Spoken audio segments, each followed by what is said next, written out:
नमस्कार। सभी बहनों को तिल चौथ की हार्दिक शुभकामनाएं। दोस्तों, हम आपके लिए माघ मास की संकष्टी चतुर्थी की पौराणिक कथा लेकर आए हैं। एक समय की बात है, किसी गांव में एक देवरानी और एक जेठानी रहा करती थीं। जेठानी अमीर थी तो देवरानी बहुत गरीब थी। उसका पति जंगल से लकड़ियां काट कर लाता और शहर में ले जाकर बेचा करता था और वह बहुत बीमार रहा करता था। देवरानी जेठानी के घर में काम किया करती थी और बदले में जेठानी उसे बचा हुआ खाना, पुराने कपड़े आदि दे दिया करती थी। एक समय जब माघ मास की तिल चौथ आई तो देवरानी ने 5 रुपए के तिल और गुड़ खरीदा और तिल चौथ का व्रत रखा। पूजा पाठ करके व्रत की कथा सुनकर उसने तिलकुटा बनाया और उसे अपनी रसोई के छीके में रखकर जेठानी के घर काम करने चली गई। जेठानी का घर का सारा काम खत्म करके उसने जेठानी के बच्चों से कहा, खाना खा लो। तो बच्चों ने कहा, माँ के साथ खाएंगे।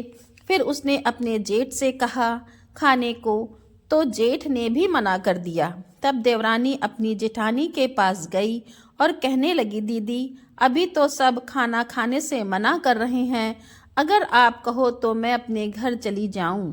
जेठानी बोली, ठीक है, तुम घर चली जाओ। अभी तो किसी ने भी मेरे घर में खाना नहीं खाया, इसलिए मैं अभी तुम्हें कुछ भी नहीं दे सकती। कल सुबह जल्दी आकर बचा हुआ खाना ले जाना। यह बात सुनकर देवरानी को बहुत दुख हुआ और वह अपने घर की ओर चल पड़ी। उधर घर में उसका पति और बच्चे इंतजार कर रहे थे कि आज तो व्रत का दिन है, माँ आएगी तो पकवान लाएगी। घर आकर उसने सारी बात अपने पति और बच्चों को कही। यह सुनकर बच्चे रोने लगे और उसका पति नाराज हो गया। पूरे दिन काम करने के बाद भी अगर तू 2 रोटी नहीं ला सकती तो तेरे काम करने का क्या फायदा। ऐसा कहकर गुस्से में आकर उसने उसे कपड़े धोने के डंडे से खूब मारा। कपड़े धोने का डंडा तो टूट गया तो उसने उसे पट्टे से मारा। भूख प्यास से वो बेचारी रात को पानी पीकर भूखे पेट सो गई।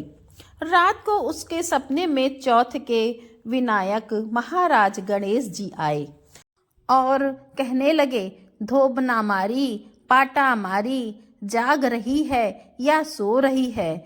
तो वह बोली, कुछ जाग रही हूँ, कुछ सो रही हूँ। गणेश जी बोले, मुझे भूख लगी है, कुछ खाने को दे दो। वह बोली, मेरे घर में तो अन्न का एक दाना भी नहीं है, मैं आपको खाने को क्या दूं?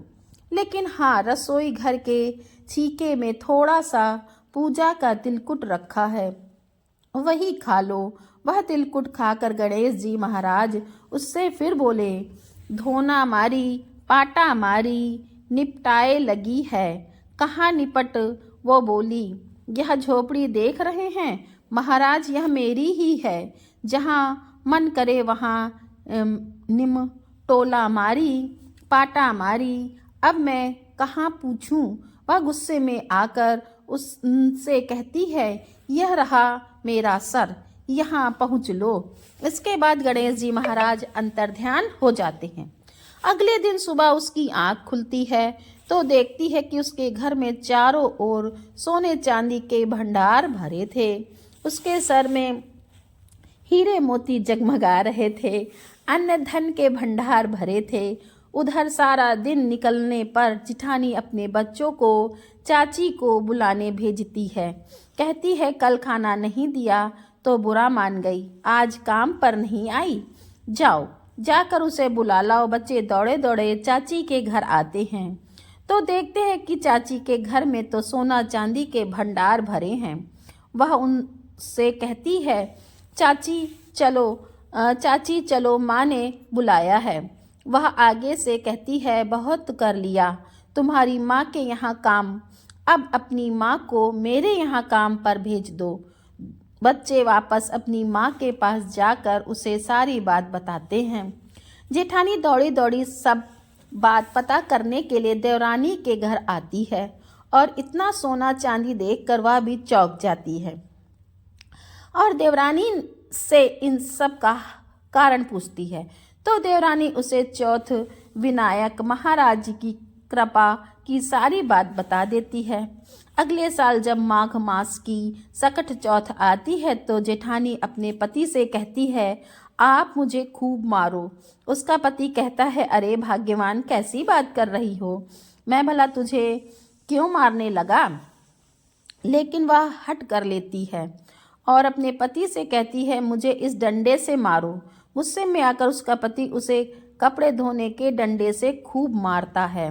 अब वह खुशी खुशी खूब घी और मेवा डालकर तिलकुटा बनाती है और उसे रसोई में रख कर चादर तान कर सो जाती है।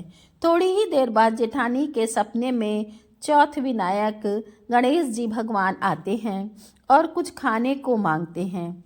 तो वह कहती है, अरे विनायक जी महाराज, मेरी देवरानी के तो आपने रूखा सूखा थोड़ा सा तिलकुटा खाया था, मैंने तो खूब घी और मेवे डालकर तिलकुटा बनाया है, चौके में रखा है, वहीं खा लो। इसके बाद गणेश जी महाराज उससे पूछते हैं कि कहाँ निपट लूँ। तो वो कहती है, मेरी देवरानी की तो टूटी फूटी झोपड़ी थी, मेरा तो इतना सुंदर महल है, जहाँ जहाँ आपका मन करे वहाँ वहाँ निपटूँ।